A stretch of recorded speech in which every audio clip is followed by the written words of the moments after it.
जो हमारे गर्दन से लेके नीचे तक जो स्पाइन जाती है, तो ऊपर वाले हिस्से को कहते हैं सर्वाइकल, और हर एक वर्टिब्रा में होती है एक डिस्क होती है जिसे हम कहते हैं कि गद्दी नुमा।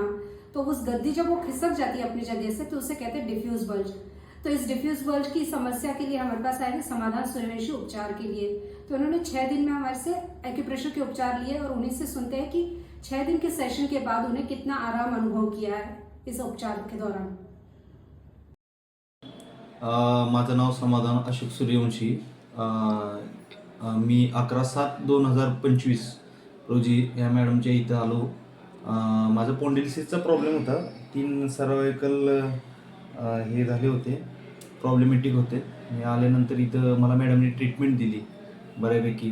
त्याच्यानंतर पूर्णपणे इथला जो भाग आहे माझा दुखत होता तो पूर्ण आता बऱ्यापैकी कव्हर झालेला आहे. मला 4 दिवसामध्ये एवढा म्हणजे कॉन्फिडन्स लेवल ही माझी वाढली आणि माझं पूर्ण दुखायचं थोडंसं नॉर्मल, एवढ्या अतिप्रमाणात दुखत होतं ते एकदम नॉर्मल प्रमाणात आता दुखायचं हे राहिलेलं आहे. आणि मस्त एक 4 दिवसामध्ये मला जी ट्रीटमेंट ह्या मॅडमने दिलेली आहे ते अतिशय म्हणजे सुंदर आहे. एवढंच.